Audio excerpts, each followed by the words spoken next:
ಎಲ್ಲಾ ಹೊಸ ಸ್ಮಾರ್ಟ್ ಫೋನ್ಗಳಲ್ಲಿ ಸಂಚಾರ ಸಾಥಿ ಆಪ್ ಕಡ್ಡಾಯ.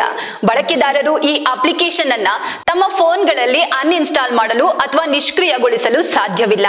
ಆಪಲ್, ಸ್ಯಾಮ್ಸಂಗ್, ಸಿಯೋಮಿ ಸೇರಿ ಎಲ್ಲಾ ಫೋನ್ ತಯಾರಕರಿಗೂ ಸರ್ಕಾರದ ಹೊಸ ಆದೇಶ. ನಮಸ್ತೆ, ಇದು ನ್ಯಾಷನಲ್ ಟಿವಿ. ನಾನು ಶಿಲ್ಪಾ ಅಶೋಕ್. ಹೌದು, ಏನಿದು ಸರ್ಕಾರಿ ಸಾಥ್ ಆಪ್? ಕೇಂದ್ರ ಸರ್ಕಾರ ದೇಶದ ಪ್ರತಿಯೊಂದು ಸ್ಮಾರ್ಟ್ ಫೋನ್ಗಳಲ್ಲಿ ಸಂಚಾರ್ ಸಾಥಿ ಅಪ್ಲಿಕೇಶನ್ ಕಡ್ಡಾಯ ಮಾಡಿರೋದ್ಯಾಕೆ? ಇದರಿಂದ ನಮ್ಗೇನು ಉಪಯೋಗ? ಇದರ ಕಂಪ್ಲೀಟ್ ಸ್ಟೋರಿ ಇಲ್ಲಿದೆ. ಇದೊಂದು ಸರ್ಕಾರಿ ಅಪ್ಲಿಕೇಶನ್. ಇದು ಫೋನ್ ಬಳಕೆದಾರರಿಗೆ ಶಂಕಿತ ಸೈಬರ್ ವಂಚನೆಯನ್ನ ವರದಿ ಮಾಡಲು ಸಹಕರಿಸುವ ಅತ್ಯುತ್ತಮ ಮೊಬೈಲ್ ಅಪ್ಲಿಕೇಶನ್ ಆಗಿದೆ. ಡಿಜಿಟಲ್ ಸುರಕ್ಷತೆಯನ್ನ ಬಲಪಡಿಸುವತ್ತ ಭಾರತ ಸರ್ಕಾರ ದೊಡ್ಡ ಹೆಜ್ಜೆಯನ್ನಿಟ್ಟಿದೆ. ಸ್ಮಾರ್ಟ್ ಫೋನ್ಗಳಿಗೆ ನೇರವಾಗಿ ಪವರ್ಫುಲ್ ಭದ್ರತಾ ಫೀಚರ್ ಮತ್ತು ವಂಚನೆಯ ವರದಿ ಮಾಡುವ ಸಾಮರ್ಥ್ಯಗಳೊಂದಿಗೆ ಸಿದ್ಧವಿದೆ.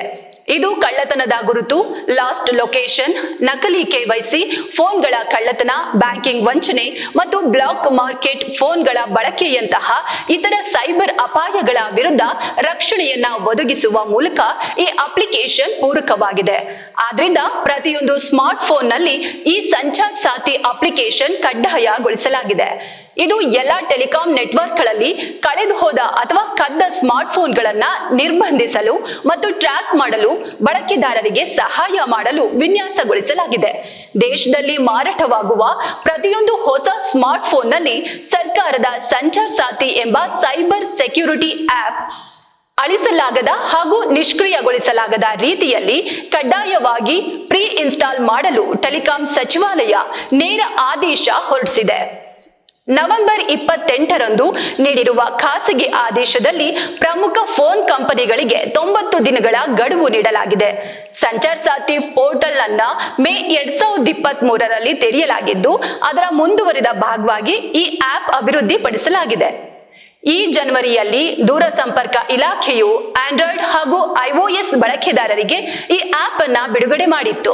ಈ ಆಪ್ ಅನ್ನು ಇನ್ಸ್ಟಾಲ್ ಮಾಡಿದ ಬಳಿಕ ಮೊಬೈಲ್ ಕಳ್ಳತನವಾದ್ರೆ ಅಥವಾ ಕಳೆದು ಹೋದ್ರೆ ಬ್ಲಾಕ್ ಮಾಡಬಹುದು. ಅಷ್ಟೇ ಅಲ್ಲದೆ ಈ ಫೋನ್ ದೇಶದ ಬೇರೆ ಕಡೆ ಬಳಕೆಯಾಗ್ತಿದ್ರು ಕಾನೂನು ಸಂಸ್ಥೆಗಳಿಗೆ ಎಲ್ಲಿ ಈ ಫೋನ್ ಸಕ್ರಿಯವಾಗಿದೆ ಎಂಬ ಮಾಹಿತಿ ಸುಲಭವಾಗಿ ಲಭ್ಯವಾಗುತ್ತೆ. ಸೈಬರ್ ಅಪರಾಧ, ನಕಲಿ IMEI ಸಂಖ್ಯೆ ಬಳಸಿ ನಡೆಸುವ ಕೃತ್ಯವನ್ನ ತಡೆಗಟ್ಟಲು ಕೇಂದ್ರ ಸರ್ಕಾರ ಈ ಆಪ್ ಇನ್ಸ್ಟಾಲ್ ಮಾಡಲು ಕಡ್ಡಾಯ ಮಾಡಿದೆ. ಈ ಆದೇಶವನ್ನು ಪಾಲಿಸದಿದ್ರೆ ದೂರಸಂಪರ್ಕ ಕಾಯ್ದೆ 2023 ಮತ್ತು ದೂರಸಂಪರ್ಕ ಸೈಬರ್ ಭದ್ರತಾ ನಿಯಮಗಳು 2024 ಮತ್ತು ಇತರ ಕಾಯ್ದೆಗಳ ಅನ್ವಯ ಕಂಪನಿಗಳ ವಿರುದ್ಧ ಕ್ರಮ ಕೈಗೊಳ್ಳಲಾಗುವುದು ಎಂದು ಕೇಂದ್ರ ಸರ್ಕಾರ ಎಚ್ಚರಿಸಿದೆ. ಸಂಚಾರ್ ಸಾಥಿ ವೆಬ್ಸೈಟ್ ಪ್ರಕಾರ ಇಲ್ಲಿವರೆಗೆ 42 ಲಕ್ಷಕ್ಕೂ ಹೆಚ್ಚು ಮೊಬೈಲ್ಗಳನ್ನ ನಿರ್ಬಂಧಿಸಲಾಗಿದೆ ಮತ್ತು 26 ಲಕ್ಷಕ್ಕೂ ಹೆಚ್ಚು ಕಳೆದು ಹೋದ ಅಥವಾ ಕದ್ದ ಮೊಬೈಲ್ ಹ್ಯಾಂಡ್ಸೆಟ್ಗಳನ್ನ ಪತ್ತೆ ಹಚ್ಚಲಾಗಿದೆ. ತನ್ನ ಹೆಸರಿನಲ್ಲಿ ನೋಂದಾಯಿಸಲಾದ ಮೊಬೈಲ್ ಸಂಪರ್ಕಗಳ ಕುರಿತು ಮಾಹಿತಿ ಪಡೆಯಲು ಬಯಸುವ ವ್ಯಕ್ತಿಗಳಿಂದ 28 ಲಕ್ಷಕ್ಕೂ ಹೆಚ್ಚು ವಿನಂತಿಗಳನ್ನ ಸ್ವೀಕರಿಸಲಾಗಿದೆ. ಇವುಗಳಲ್ಲಿ 25 ಲಕ್ಷಕ್ಕೂ ಹೆಚ್ಚು ವಿನಂತಿಗಳನ್ನ ಪರಿಹರಿಸಲಾಗಿದೆ. ಈ ಅಪ್ಲಿಕೇಶನ್ 1 ಕೋಟಿಗೂ ಹೆಚ್ಚು ನೋಂದಣಿಗಳನ್ನ ಪಡೆದಿದ್ದು, ಗೂಗಲ್ ಪ್ಲೇಸ್ಟೋರ್ನಿಂದ 1 ಕೋಟಿಗೂ ಹೆಚ್ಚು ಡೌನ್ಲೋಡ್ ಮತ್ತು ಆಪಲ್ ಸ್ಟೋರ್ನಿಂದ 9 ಲಕ್ಷಕ್ಕೂ ಹೆಚ್ಚು ಡೌನ್ಲೋಡ್ಗಳು ಆಗಿವೆ.